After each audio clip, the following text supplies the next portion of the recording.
Hello, friends. This is Amy Heigl here to lead you in our gospel reflection for Monday of the fourth week of Easter. The gospel passage is the Gospel of John, chapter 10, verses 11 through 18. If you haven't read that gospel yet today, I encourage you to pause the video, read through it a couple of times, and then come back. So, when I read through this for the first time, a couple of questions came to my mind. What does it mean for Jesus to be the Good Shepherd? What is he trying to tell us about himself when he calls himself the Good Shepherd? Then the gospel passage implies that if he's the Good Shepherd, his followers are the sheep. So we're the sheep. What does it mean for me to be a sheep? What is Jesus revealing about himself, and what is he revealing about us, his followers, and about me?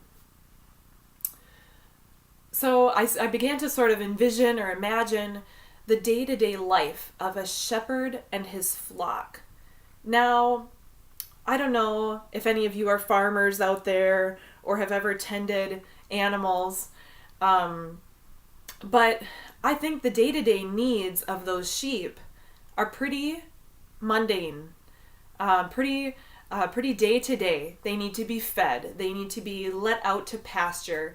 They need to be, I don't know if there's some grooming or there's some, their day-to-day needs are probably pretty mundane. Similarly, our day-to-day needs that God provides for us can be sort of mundane. I need to wake up. I need a warm house to live in. I need sunlight. I need rain.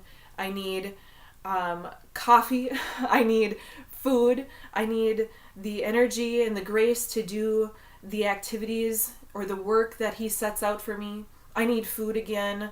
I need to do these activities. I need to, our needs in a lot of ways are sort of mundane, sort of simple, sort of down to earth, sort of just basic.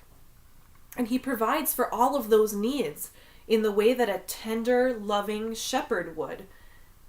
I know mine and they know me, Jesus says.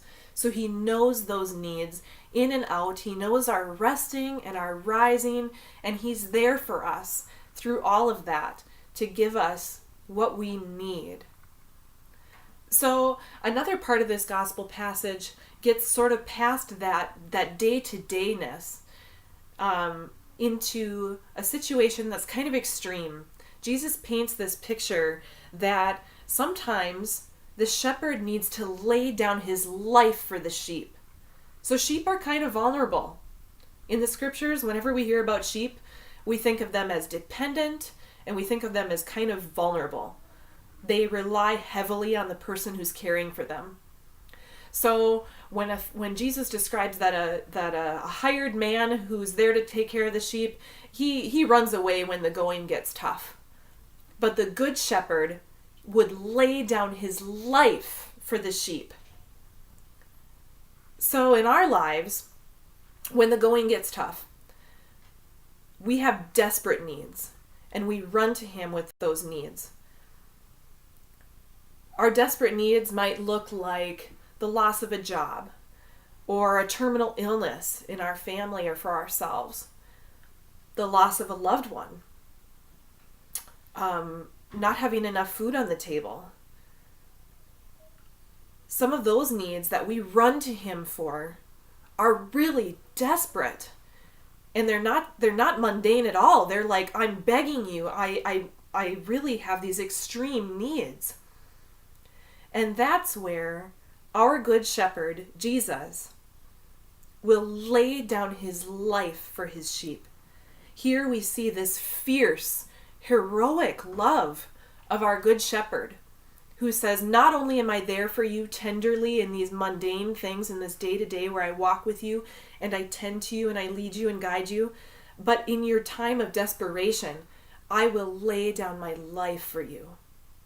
What does that mean? We know that Jesus laid down his life for us in his crucifixion and in his passion and his dying. But in our day-to-day lives, when we have these moments of desperation, Jesus still lays down his life for us. And he says, I see your darkness. I see your desperation. I see your sorrow and your grief and your hurt. And I died for that. I died to bring you life and light and to lead you through suffering to joy. From darkness to light. I died for that. So if we unite ourselves to his death in those times of suffering, we can experience this joy and this light that he wants to offer us. Jesus, our good shepherd, we praise and we thank you for providing for all of our needs. We thank you and give you glory for laying down your life for us in your passion, in your death, and in your resurrection. Thank you. I will be joining you again tomorrow for our Tuesday Gospel Reflection.